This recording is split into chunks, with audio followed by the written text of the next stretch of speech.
اور عبادت وہ عبادت زیادہ مقبول کہلائی کہ جس عبادت میں گریہ شامل ہو گیا، اور اس کو کوئی برا نہیں سمجھتا یا بدعت نہیں کہتا کہ مثلا تلاوت کرتے میں کوئی رونے لگے، حج کرتے میں لوگ روتے ہیں، کعبے کو دیکھ کے روتے ہیں، سعی کرتے ہیں، صفا مروہ کے درمیان دوڑتے ہیں تو روتے ہیں، ذکر الہی کرتے ہیں تو خوف الہی سے روتے ہیں، بعض لوگ نماز پڑھ کر دعا مانگتے ہیں تو روتے ہیں۔ یہ کوئی بناوٹی رونا نہیں ہے، کوئی یہ جبر نہیں ہے، یہ کوئی مجبوری نہیں ہے کہ کوئی واجب قرار دیا گیا ہو کہ تلاوت کرو تو رو،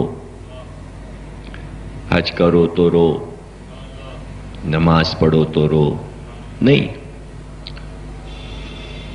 بلکہ عبادت کے جتنے بھی رکن ہیں، فروع کے جتنے بھی رکن ہیں، ہر عبادت میں آپ کو گریہ لازمی ملے گا۔ نماز کے ساتھ گریہ ہے۔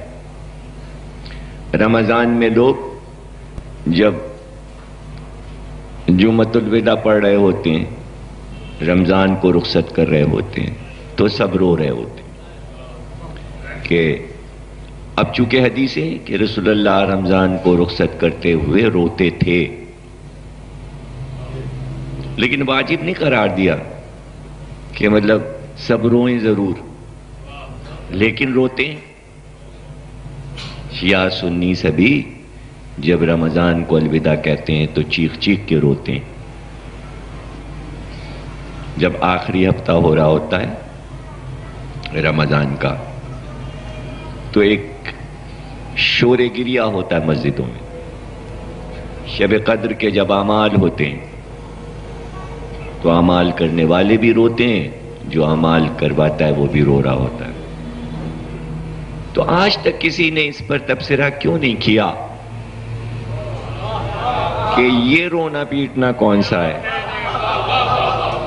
اس کو کسی نے موضوع کیوں نہیں بنایا؟ کیوں نہیں بنایا؟ اور کیوں نہیں موضوع بنتا کہ فلاں صاحب دعا مانگ رہے تھے تو رو رہے تھے؟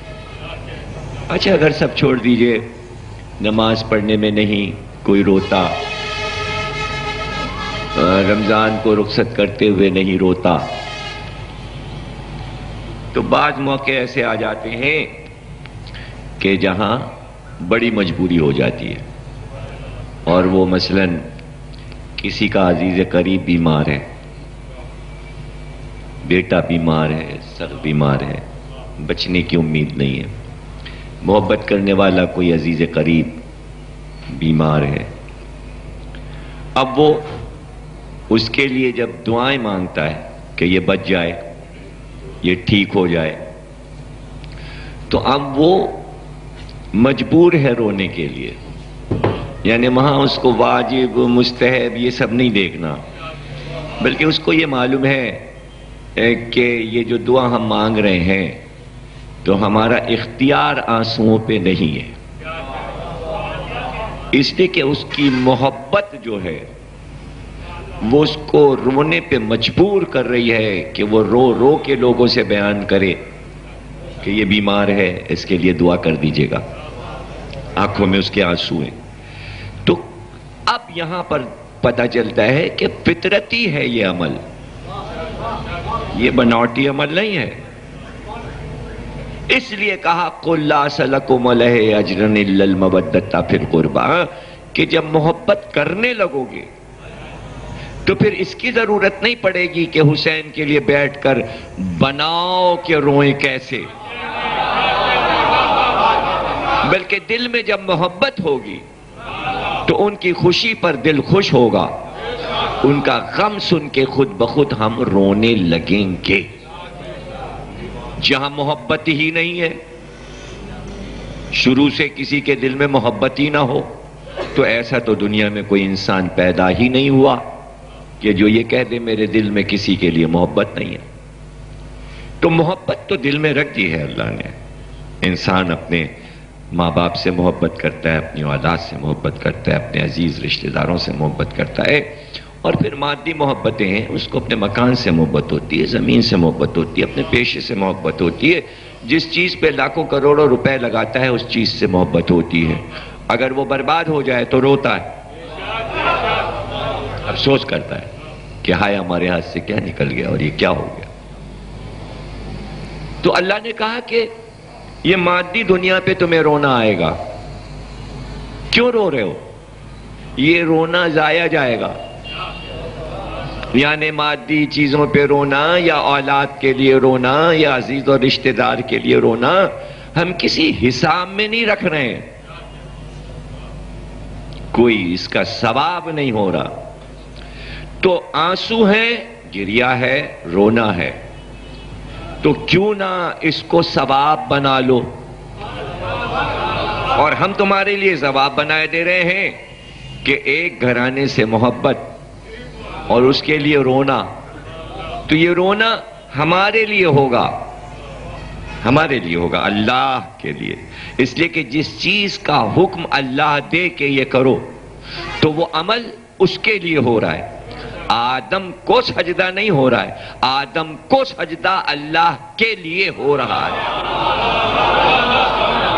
حسین پر نہیں رویا جا رہا ہے، بحکم الہی حسین پر اللہ کے لیے رویا جا رہا ہے۔ اگر اتنی سی بات سمجھ میں آ جائے کہ یہ گریہ عبادات الہی کا ایک حصہ ہے، تو یہ بدعت کے فتوے یا یہ معیوب احکامات یہ سب ضائع ہو جائیں گے، اس لیے کہ دل میں محبت پیدا ہو جائے۔ اب جس کے لیے حسین جیسی ہستی پہ رونے کے لیے کچھ نہیں ہے، تو ہم نے دیکھا ہے کہ پھر وہ کیا کریں جب وہ حضرت ابراہیم کی قربانی کا مسئلہ پیش کرتے ہیں، لوگ اس پہ روتے ہیں۔ اچھا ہم کو اس پر نہیں رونا آتا۔ لوگ انبیاء کے تذکرے کرتے ہیں، ان کی مصیبتیں بیان کرتے ہیں، حضرت نوح کی، حضرت ادریس کی، حضرت یونس کی، جناب یحییٰ اور زکریا، لوگ اس پہ روتے ہیں۔ حضرت ابراہیم کو خواب دکھایا گیا کہ بچے کو قربان کرو، لوگ اس پہ روتے ہیں۔ ہم کو اس پہ رونا نہیں آتا، اس لیے کہ ہمارے پاس اس سے بڑا غم ہے۔ اب جہاں بڑا غم نہ ہو تو وہ چھوٹے چھوٹے غموں پہ رو دیتا ہے، لیکن یہاں چونکہ عادت پڑ چکی ہے بڑے غم کو منانے کی، اس لیے چھوٹے غم نظر ہی نہیں آتے۔ اور پھر جب وہ غم ہی نہ ہو، اس لیے کہ ابراہیم کو اگر قربانی کا حکم ملا ہے تو اس میں رونے کی کیا بات ہے، بیٹا تو بچ گیا، تو وہاں تو رونے کی گنجائش ہی نہیں ہے، وہاں تو خود اللہ نے عید اس دن کو قرار دے دیا کہ نئے کپڑے پہن کر خوشی مناؤ۔ تو جب آپ خوشی منانے کا حکم اللہ نے دے دیا تو آپ وہاں کیوں رو رہے ہیں؟ آپ یہاں روئیے، آپ یہاں روئیے۔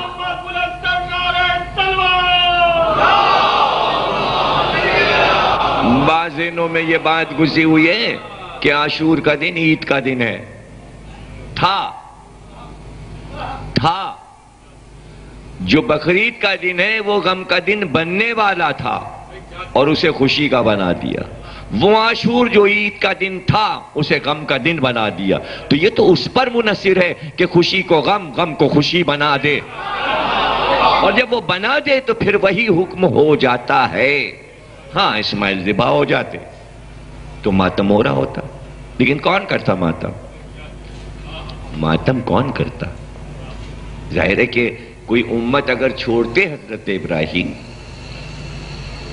تو روتا کوئی، امت تو وہی ہے جو محمد کا گھرانہ ہے، وہی ابراہیم کی امت ہے۔ جب اسی امت میں جو ابراہیم کی امت ہے، جو ابراہیم کا گھرانہ ہے، جب بڑا غم ہو گیا تو اب چھوٹے غم پر وہ لوگ بنی ہاشم کیا روئیں؟ انہوں نے کہا عید منا لو، تو بقرعید کے دن عید ہونے لگی۔ اب یہاں غم ہو گیا، اس لیے اب اس کو غم کو عید میں تبدیل نہیں کر سکتے، اس کی خوشی نہیں منا سکتے، اور اس میں تو بدنامی بھی ہے، شرم بھی ہے اور ذلت بھی ہے کہ کوئی عاشور کے غم کو نہ منائے تو ذلیل بھی ہوگا، شرم بھی آئے گی۔ کب جب آپ یہ کہہ رہے ہو، غور کیجئے گا میں کیا کہنے جا رہا ہوں۔ دیکھیے آپ بقرعید کیوں منا رہے ہیں؟ ہمارے نبی تو محمد ہے نا، تو ابراہیم کے گھر کے ایک واقعے پر 73 فرقے متفق ہیں، حالانکہ سنت ہے،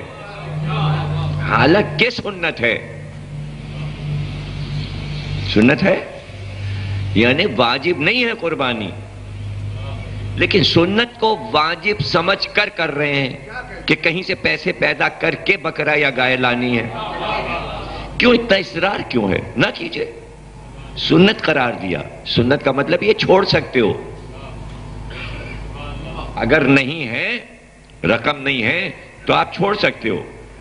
ایک صلوات پڑھیے گا۔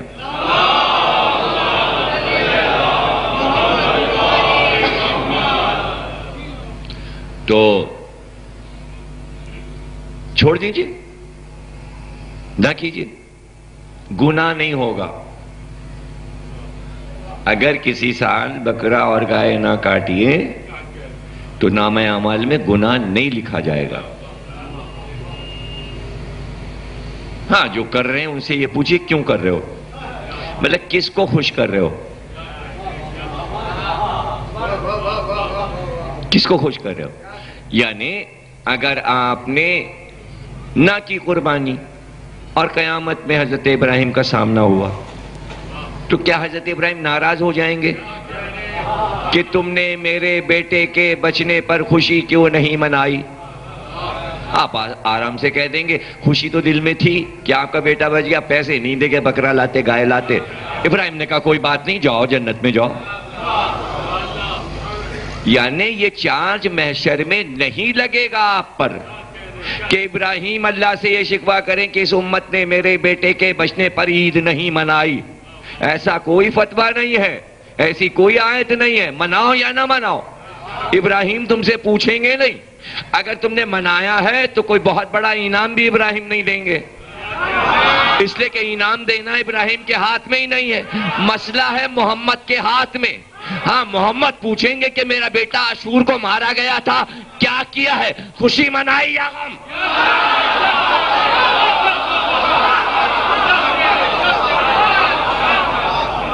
یہاں سوال ہوگا، اس لیے میں نے لفظ کہا تھا ذلت بھی ہے، رسوائی بھی ہے، شرمندگی بھی ہے، اس لیے کہ وہاں ذلیل ہونا پڑے گا۔ اگر کسی نے خوشی منائی ہے تو نبی کے سامنے آ نہیں سکے گا، اس لیے کہ اگر اس نے خوشی منائی ہے تو مجھ کو یہ بتا دے کہ وہ نبی کو وہاں کیا جواب دے گا؟ کیا یہ جواب دے گا کہ ہمیں پتہ نہیں تھا، ہم یہ سمجھ رہے تھے جیسے ابراہیم والے دن عید ہوتی ہے ویسے ہی آپ کے نواسے والے دن بھی عید ہوتی ہے؟ کیا ہمت ہے یہ جواب دینے کی؟ تو دے لینا جواب، تو دے لینا جواب۔ تو کم از کم یہ جو بیٹھے ہیں 1400 برس پہ فرش عزا پر، تو یہ نبی کے سامنے تو آ سکتے ہیں نا، یہ نبی کے سامنے آ کے کہہ تو سکتے ہیں، یعنی آنکھیں مل تو سکتی ہیں نا، منہ تو نہیں چھپاتے پھریں گے۔ اب یہ دوسری بات ہے کسی کو محشر پہ یقینی نہ ہو، قیامت پہ یقینی نہ ہو، جیسے یزید نے کہا تھا نہ کوئی وحی آئی، نہ کوئی فرشتہ آیا، نہ کوئی کتاب آئی، کچھ نہیں ہے، اللہ نہیں ہے، کچھ بھی نہیں ہے۔ ہاں اگر یزیدیت پہ آپ چل رہے ہو تو ٹھیک ہو، آزاد ہو، نہ محشر کو آنا ہے، نہ نبی کا سامنا ہے، نہ اللہ ہے، تب تو پھرو آزاد، جو چاہے کرو، غم مناؤ یا نہ مناؤ۔ لیکن جس قوم کو یہ یقین ہے کہ اللہ ہے، نبی ہے، کتاب ہے، اور ایک دن نبی کا سامنا ہوگا، تو وہ عمل کر رہی ہے کہ یہاں کی تو چھوڑو، سامنا ان کا کرنا ہے۔